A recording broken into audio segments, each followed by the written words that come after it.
చేపల కూర వండుతున్నా. మీరు నచ్చితే మీరు కూడా వండుకోండి. చేపల కూర వండుతున్నా. చేపలు మంచిగా తెచ్చి శుభ్రంగా కడుక్కున్న తర్వాత మంచిగా శుభ్రం చేసుకున్నాక ఉప్పు వేసుకోవాలి. ఫస్ట్ ఉప్పు వేసినాక పసుపు వేసుకోవాలి.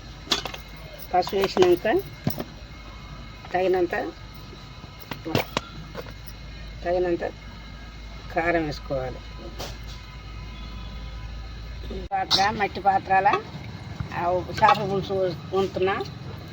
ఇగో 2 బావుల బయట 2 బావులు నూనె పోసుకోవాలి.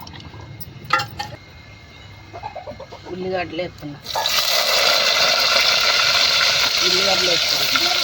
వేసుకొని ఉప్పు పసుపు కారం వేసుకొని కలుపుకొని పెట్టుకోవాలి. పక్కన చేపలు ఉల్లిగడ్డలు వేగిన తర్వాత అల్లం వేసుకోవాలి. ఉల్లిగడ్డలు వేసినాక అల్లం వేసుకోవాలి.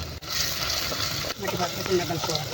చిటికడంతా పసుపు వేసుకోవాలి. ఎర్రగా వచ్చినాక చిటికడంతా పసుపు వేసుకోవాలి. కలుపుకున్న తర్వాత ఈ కలిపిన కారం ఉప్పు అన్నీ వేసి కలిపిన చేప ముక్కలు వేసుకోవాలి. చిన్న కలబెట్టుకోవాలి.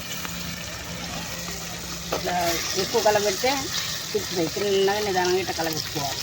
చాలు గుజ్జు చేసి ఒక గిన్నెలో పోసుకోవాలి. టమాటాలు గుజ్జు చేసి ఈ గుజ్జు చేసిన టమాటాలు ఈ చేపలో పోయాలి. చేపలో పోసి నిదానంగా ఇట్లా కలుపుకోవాలి. ఈ టమాటాల గుజ్జు వేసి ఒక 5 నిమిషాలు ఉడికిన తర్వాత చింతపండు రసం పోయాలి. చింతపండు రసం పోస్తే బాగుంటుంది. చింతపండు రసం పోసిన ఒకసారి గంట పెడితే ముక్కలు దింగుతాయి. ఇట్లా తిప్పుకోవాలి. ఇట్లా తిప్పుకొని మళ్ళీ పొయ్యి మీద ఇట్లా పెట్టుకోవాలి. 20 నిమిషాలు ఉడకాలి. మంచిగా ఉడికిన తర్వాత మధ్యలో ఇట్లా తిప్పుకోవాలి. కూర అయితే దగ్గరకు వచ్చింది. చేపల పులుసు దగ్గరకు వచ్చింది. బాగా ఉడికింది. ఉడికిన తర్వాత మసాలా వేసుకోవాలి. 1 చెంచా మసాలా వేసుకోవాలి. మసాలా వేసుకొని 1 చెంచా మసాలా వేసుకొని కొత్తిమీర చల్లుకుంటే చేపల పులుసు రెడీ. నా కొడుకు అన్నం వేస్తున్నా. చేపల పులుసు అయ్యింది. చేపల పులుసు చేసి అన్నం వేస్తున్నా. చూసి చెప్తాడు నా కొడుకు. చేపల పులుసు అయ్యింది. మా కొడుకుకి ఎత్తున్నా. చూసి రుచి చెప్తాడు.